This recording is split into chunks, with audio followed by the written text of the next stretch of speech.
And we've been cautioning you on the road, especially during this Christmas and New Year festivities, as incidents of careless driving and unsafe road practices may have been directly or indirectly responsible for the deaths of some 44 people between December 7 and 11 this year. Well, that's according to the Motor Transport and Traffic Directorate. They're saying that a significant number of the deaths had to do with supporters jubilating following the declaration of the result of the 2016 election. Now, the National Road Safety Commission is therefore calling on all political parties to caution their supporters to be modest in such instances. In September this year, the National Road Safety Commission met with political parties to dialogue on measures to mitigate motor accidents prior to the December polls. The dialogue was intended to provide platform for the Commission to sensitize political parties to educate their members and supporters on road safety issues to help reduce accidents that occur during political campaigns. But that did not eliminate road crashes between 7th and 11th December, which falls within the electioneering period.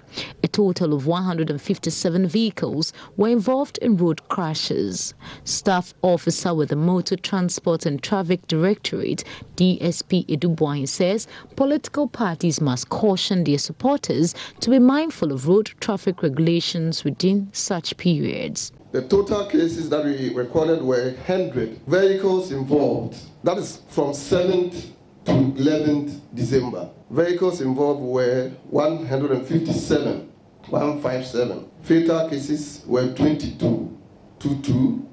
Serious, we have 41, 41. Minor, 37, 37.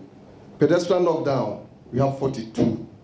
And then persons killed, we have 44, 44. The Executive Director for the National Road Safety Commission, Engineer May Obri Yeboah, also raised concerns over the high rate of road crashes within this year. As of the end of November 2016, a total of 11,378 road crashes have been recorded, resulting in 1,990 deaths. According to her, the situation exceeds the projected number of deaths by 38.26%. A total of 11,378 road traffic crashes had been recorded in the country, involving 17,746 vehicles.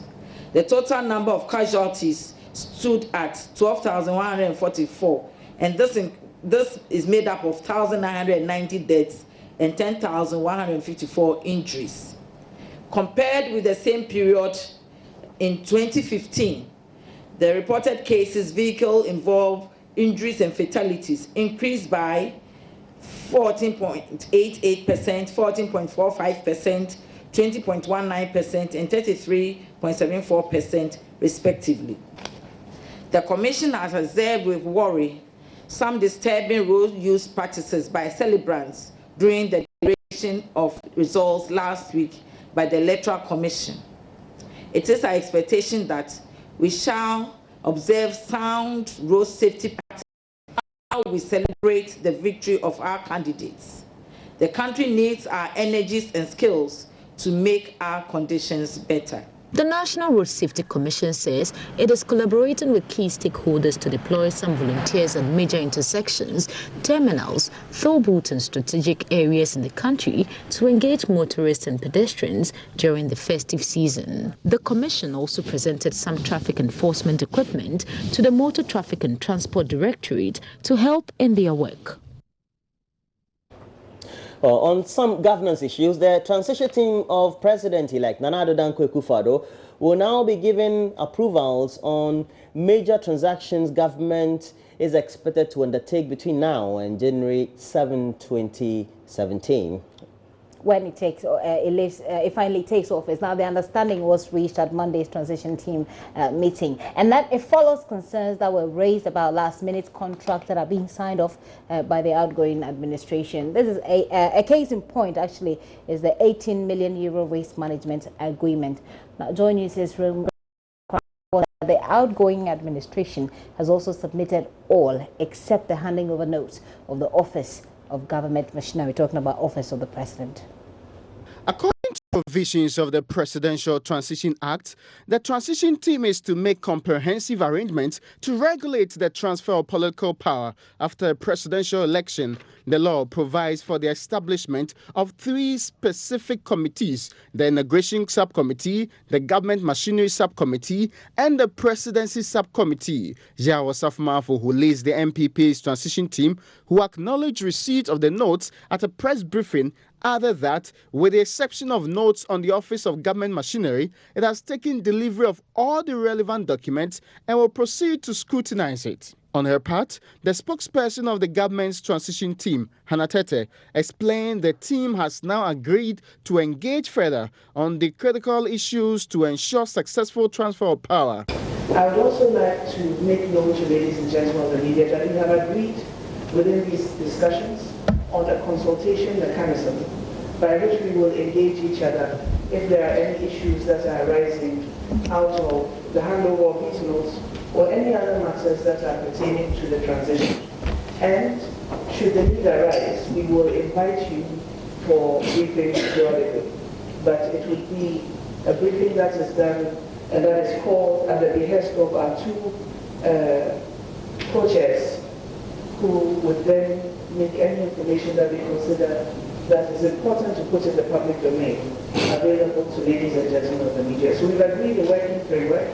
We've completed the handover of the notes, and at this point the transition team now begins its work in earnest. Meanwhile, Environment Minister Mahama Yaga has been defending the approval of an €80 million waste management contract, which was signed last week. Ordinarily, I would even think that you don't need to go to PPA for that kind of thing.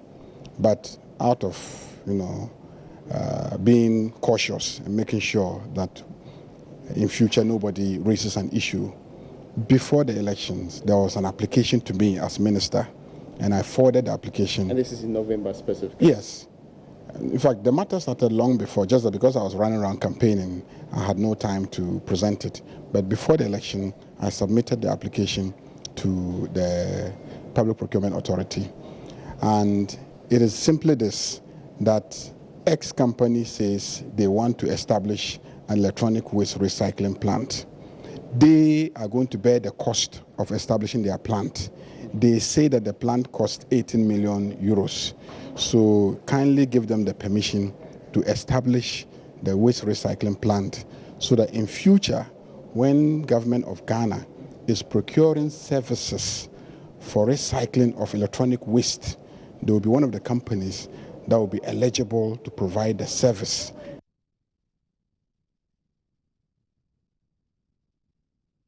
And please stay on this channel. We'll bring you a lot more updates on activities or goings on in the transition team. President-elect Nana Addo Dankwa Akufo-Addo has also committed himself to improving the standard of living of Ghanaians for the next 4 years. The president-elect says he expects dealing with the problem to be challenging, but he is confident of a better future for Ghanaians. Nana Akufo-Addo is currently on a visit to Nigeria, where he has been meeting government officials there. It's important that such links are established between our peoples and our leaders. They give confidence to our populations that we're working to try and resolve their problems and have the progress in their lives. I'm extremely concerned that the years ahead of me, the next 4 years, we should see a marked improvement in the living standards of the people of Ghana. The Ghanaian economy has taken, unfortunately, a hit in these last 3 or 4 years. But we believe that with discipline, with hard work, and with the correct set of policies, we should be able to bring our country back on the road to prosperity and to progress. Ghana is a country of tremendous resources and potential. We're 26 million people, and we have a diverse structure of economy, of natural resources. And if they are properly harnessed, I believe that we will be in a position to deliver a good life to our citizenry. And that is the main focus of myself and the government that I intend to lead. One of the four names said to be in the reckoning for the position of Speaker in the next Parliament, Freddie Blaze, says he finds the thought flattering as well as exciting. The former Member of Parliament for Elembele and acting National Chairman of the New Patriotic Party, along with former Second Deputy Speaker Professor Michael Kwe, Member of Parliament for Second D, Papa Owusu-Ankuma, and his colleague from Eskado Kitan, Joe Garte, are said to be the most likely to succeed Speaker Do Ajaho. And the eventual successor will also be known before the swearing-in of the new Parliament taking place on January 7, 2017. Though very happy to continue in his acting national chairman position until the NPP decides at Congress, Mr. Blaze says that he will welcome the job of Speaker. He spoke with Joy News' editor, Jifa Bampo, who asked him what the future holds for him. That's a very interesting question. I've not really thought of that. But what's next for me? As an individual, yes, I'm part of a team. That is the National Executive Committee. I represent the chair. As you say, I'm acting chair. National Executive will take decisions relating to what is going on. What is most important, essentially, is that we should be prepared to take over the government. And we have a manifesto. The president and the president-elect and his vice went around and preaching very well, emphasizing issues that we wanted to raise, how to tackle the economy, how to reduce inflation, how to empower, or if you try to increase the value of the city and make the economy grow the size of the economy, give jobs particularly. These are some of the challenges that we think are on our way, and I believe we should, as a party, support our government, support the administration, ensure that what we promise the people of this country will be in a position to deliver. That's what most essential on our mind. You're acting chairman, your position was never exactly confirmed. Yeah, what does that say? The Constitution says we go to Congress once a year, unless we call a special Congress for it. But as I'm comfortable with that for now, it's within 1.5 or 2 years maximum, we shall go back to the people, to the party, and see what can be done. I don't think that is a big problem at all. Of course, there are people who were also were voted for and been suspended as to what to do with them and so forth and so on. That will be dealt with at the next Congress? National Executive Committee will make a decision that it belongs on suspension as to whether the suspension will be lifted, how it's for her to do. President-elect has also spoken about it, tapping minds as to how to bring. We want to bring unity. We want to have people who are of like mind, who are essentially party men, to come along and let us all build the party. It's interesting you talk about everyone coming together, the President-elect talking about tapping minds. You're a fertile legal mind, one who'd been in Parliament really long time, served 3 terms as MP, became second Deputy Speaker, became first Deputy Speaker. Are your should I say looking glasses looking towards Parliament? That's a very difficult thing. You've cornered me. I ordinarily, that's why I have worked in public politics. I would have loved to be there. It's interesting, but a lot doesn't depend on me. This is a process I believe is going on. As I talk to you now, Parliament is gathering. We have 175 members in Parliament, a very comfortable majority, and it would be nice to work with them. But I understand that lots of names have come up. I understand that you're in there as well. How does that make you feel? Well, I'm flattered. It's exciting that people mention your name.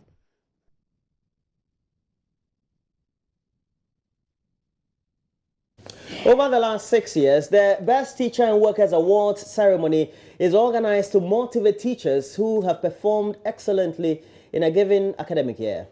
This year's National Best Teacher Award went to a pre-vocational skills teacher, Rita Opong, of the Sowa Ding Memory 2 Junior High School in Adenta. How's life after the award? Joy FM's Home Affairs team paid Rita Opong a surprise visit at her school to celebrate the national achievement. Hard work, they say, pays, and that's the story of pre-vocational skills teacher Rita Opong, who was awarded the National Best Teacher 2016. With such national recognition, I wondered how life is for her after the award. They expect more from me, so now I'm working more harder than it used to be. Now that I'm in a new school, I'm working harder and then helping my children, monitoring them, mentoring them to be able to, at the end of the third year, they'll be able to pass out with flying colors. Now Rita Opong has moved from her previous school and is teaching at Adenta Frafraha Community Day Senior High School, an experience she describes as refreshing. But does her students share the same optimism about their teacher? She's a really great teacher. Ever since she came here, some of our students, they've really flopped. But I think she's improved our study of education and everything. So I think she's a great teacher. Meanwhile, in the spirit of Christmas, Joy FM Home Affairs team paid Rita Opong a visit at her new school, and with support from Pepsi, refreshed her students and teachers were not left out. Host of the program, Edem Night shared what informed the kind gesture. This is about December and Home Affairs. What happens in December on Home Affairs is that we just try to show love around. So this is just one of the ways we're showing love this December on Home Affairs. For Rita Opong, got better as she shared with me her Christmas wish. My wish for Christmas is accident-free. We are so happy that the elections was able to be fair, free and fair. I raise that every family will celebrate this Xmas without any accidents, and then they will be happy in our various homes. And we say congratulations to Miss Opong there. Definitely. It's a good thing to be a teacher, isn't it? Although it doesn't seem to pay a lot or enough around here. Nothing seems to pay enough anyway, does it? Even nobody gets paid well enough unless you have more That's than what enough. they say. Yes, that's what we say. Anyway. All right, so we have to do a review of the newspapers, and then we'll look at what stories there are on the various online portals. Of course, you know, foremostly, we'll be starting with our own, myjoyonline.com. Most definitely. Please stay with us.